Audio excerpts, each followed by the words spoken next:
তো হ্যালো বন্ধুরা, welcome to back my channel Rupa daily থেকে তোমাদের সবাইকে স্বাগতম জানিয়ে আবারও চলে এলাম নতুন একটা ভিডিও নিয়ে। অনেক রাতেই এসেছি, তো আজকে ভীষণ ব্যস্ত ছিলাম, সময় পাইনি, বাড়িতে ছিলাম না, তো একটু আগেই এসেছি। তো আজকে ওয়াইটি পরিবেশে কিন্তু ভীষণ ভীষণ কিন্তু গরমাগরম পরিবেশ দেখলাম। তো যথারীতি কিন্তু কালনাতে অনেককেই দেখতে পেলাম। তো কালনাতে গিয়ে অনেকেরই অনেক কিছু সিচুয়েশান তুলে ধরেছে অনেকেই, আবার অনেকের কিন্তু সুন্দর সুন্দর পোজ নিয়ে ছবি টবিও দেখতে পেলাম। যাই হোক, সেই বিষয় নিয়ে আমি বলতে আসিনি। তো যাই হোক, একটু করে মানে হালকা করে তোমাদেরকে বললাম, কারণ তোমরা সবাই জানো। তো আজকে এই যে টিনার যে এই যে 22 তারিখ ব্যাপারটা তোমরা সবাই জেনেছো নিশ্চয়ই, তাই না? হ্যাঁ, 22 তারিখ। তাহলে কি মা ছেলে এক হতে চলেছে? কি কি ভাবছো? মা ছেলে কি এক হতে চলেছে? হবে।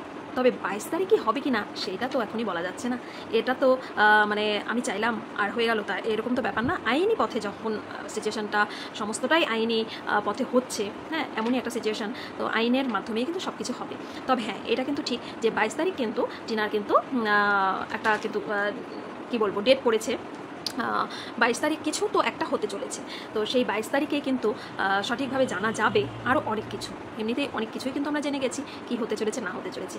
তো এই 22 তারিখের যে ব্যাপারটা, এই 22 তারিখের বিষয়টা কিন্তু এতক্ষণে সবার কাছেই কিন্তু জানা হয়ে গেছে যে কি হতে চলেছে। তো আমিও জেনেছি, কিন্তু অনেকটা পরেই ভিডিওটা করতে হচ্ছে, কারণ কি সময় পাইনি। তো বন্ধুরা, তোমরা কিন্তু খুব খুব খুব মানে কি বলবো, আনন্দে থাকতেই পারো, কারণ 22 তারিখ ভালো একটা কিছু হতেই চলেছে।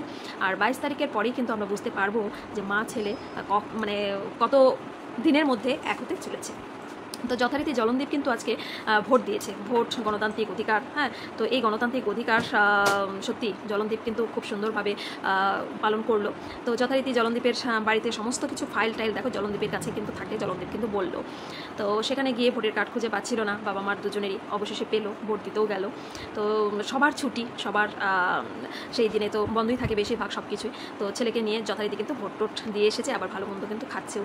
তো জানি না এই কয়েকদিন পরে জলনদীপের যে মুখের এই যে হাসিটা, জোর করে যে হাসিটা হাসছে, এই জোর করে হাসিটা কতদিন আর টিকবে। আর এদিকে কিমা শাকচুনি কিন্তু গলা টলা ভেঙে কী অবস্থা, আর মুখের থোবরা কী পরিস্থিতি হয়েছে বন্ধুরা, দেখার মতো না। এখনই এই অবস্থা। তো 22 তারিখের পরে আমার মনে হয় না মুখ আর দেখাবে ওয়াইটি পরিবেশে। যাই হোক বন্ধুরা, আজকের ভিডিওটা ছোট্ট করে তোমাদের সামনে নিয়ে আসলাম। এর পরবর্তী ভিডিও নিয়ে আবার চলে আসবো তোমাদের সামনে। আজকের ভিডিওটা এখানে এটুকুই রাখছি, এইগুলো বলার জন্যই। অলরেডি তোমরা সবাই জেনে গেছো। তো কিমা শাকচুনি জলনদীপের কী পরিস্থিতি দেখেছো তোমরা, মুখ দেখেই অনেকটাই বুঝতে পেরে গেছো। আমি তো ভীষণ অবাক হয়ে যাচ্ছি, কিমা শাকচুনি গলা দিয়ে আওয়াজ বেরোচ্ছে না, এখনই এই অবস্থা। আর তো কয়েকদিন পরে কিন্তু আসল খেলা জমবে। মা ছেলে যখন সত্যি এক হয়ে যাবে, তখন কিন্তু এদের আসল রূপটা কিন্তু দেখা যাবে।